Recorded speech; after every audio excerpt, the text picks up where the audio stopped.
Video देखने के बाद एकदम दिल दहल गया।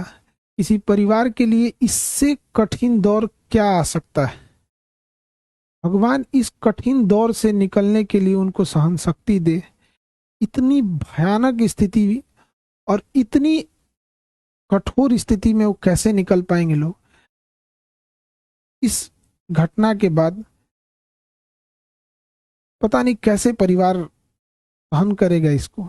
इस कठिन दौर में हमारी संवेदना परिवार के साथ है। जब कभी आदमी ऐसी खबर सुनता है तो दिल बैठ जाता है। किसी के परिवार के साथ ऐसा ना हो, दुश्मन के परिवार के साथ भी ऐसा ना हो। हमारी पूरी संवेदना है परिवार के साथ। हमसे जो संभव हो सकेगा, हम अभी परिवार किसी बात करने की स्थिति में नहीं होगा।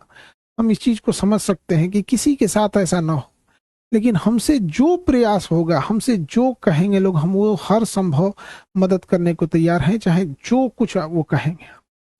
इसमें सबसे जरूरी बात क्या है कि जो मीडिया को काफी संवेदनशील होने की जरूरत है। जो ऑथेंटिक न्यूज है वही चलाएं। अलग अलग इधर उधर अफवाहें या अटकलों पे ना जाएं। ये बहुत संवेदनशील मामला है। और पुलिस अपना एक ऑफिशियल बयान जारी करे जिससे कि स्पष्ट हो सके चीजें क्या हैं, और जल्दी से जल्दी इसका पोस्टमार्टम रिपोर्ट सार्वजनिक किया जाए। और सबसे ज्यादा जो अजीब सा चीज लग रहा है, ये कोइंसिडेंस, ये कैसे कोई तीसरा इंसान इसमें इन्वॉल्व लग रहा है। आखिर इतनी खतरनाक चीजें, इतनी अमानवीकृत कैसे कोई कर सकता है। तो इसमें कोई ना कोई तीसरा साजिश जरूर कर रहा है। इसके लिए एक उच्च स्तरीय जांच होनी चाहिए और उच्च स्तरीय जांच की रिपोर्ट को लाया जाए, और जो दोषी पाए जाएंगे उनमें एक को भी न छोड़ी जाए। फांसी से नीचे इनकी कोई सजा नहीं होनी चाहिए। आखिर ऐसा किसने, अगर किसी ने इसमें इन्वॉल्व है तो।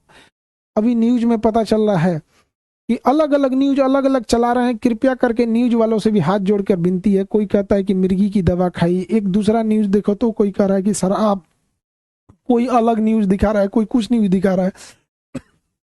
तो कृपया न्यूज वाले ऑथेंटिक चीजों को दर्शाओ। किसी की जान गई है, क्या मिर्गी की दवा कहाँ से थी, कहाँ से लाया गया, इसकी जांच पुलिस सार्वजनिक करे इस मामले को। और जो न्यूज में चल रहा है कि 5 लोगों को हिरासत में लिया गया है, सबसे जरूरी चीज है कि उन 5 लोग कौन कौन से थे, वो उनको नाम सार्वजनिक किया जाए। उनकी भी जांच होनी चाहिए कि वो आखिर कौन थे। दोस्त के रूप में कोई और तो नहीं था। ये तीसरा एंगल कोई हो भी सकता है इसमें। इस चीज को नकारा नहीं जा सकता है कि जिस तरह से इस मामले को तूल पकड़ाया गया, एक गार्ड का मैटर था, अपना सॉल्व हो जाता इसको, लेकिन इसको इस तरह से तूल पकड़ाया गया इतना बड़े लेवल पे। और इधर ये जब ये घटना सामने आती है तो कुछ समझ में नहीं आता है क्या करें आप। इतने कठिन परिस्थिति में पूरे लोगों को से भी विनती करते हैं कि परिवार का सहानुभूति रखें और इस बात पर जोर दें कि तीसरा एंगल पर जांच हो, और जो लोग संदिग्ध, नेपाल ने किन 5 लोगों की गिरफ्तारी की है उनकी भी जांच होनी चाहिए, और एक उच्च स्तरीय जांच बैठाकर जो भी दोषी पाए जाएंगे उनको फांसी से नीचे सजा नहीं होनी चाहिए।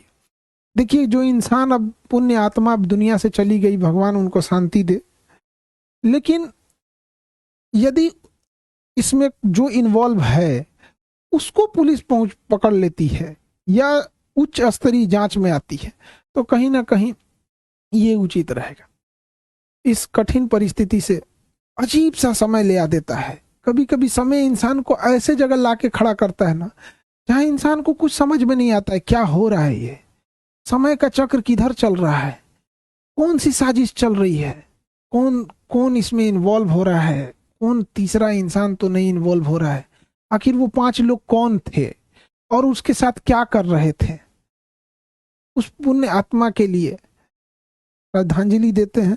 और इस कठिन परिस्थिति में मेरी संवेदना परिवार के साथ है। हमसे जो मदद हो सकेगा, हमसे जितना संभव हो सकेगा, हम उतना सहयोग करने को तैयार हैं। लेकिन सबसे जरूरी चीज है कि पुलिस को इसमें आके एक ऑफिशियल प्रेस विज्ञप्ति जारी करनी चाहिए और जल्दी से जल्दी जो रिपोर्ट है उसे सार्वजनिक करनी चाहिए ताकि चीजें सही दिशा में जाए। मेरी संवेदना परिवार के साथ है।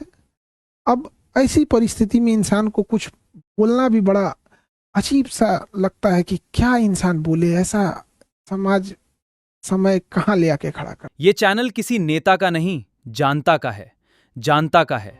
अगर 100 दिन में बदलाव देखना है तो अभी सब्सक्राइब करके आवाज बनो।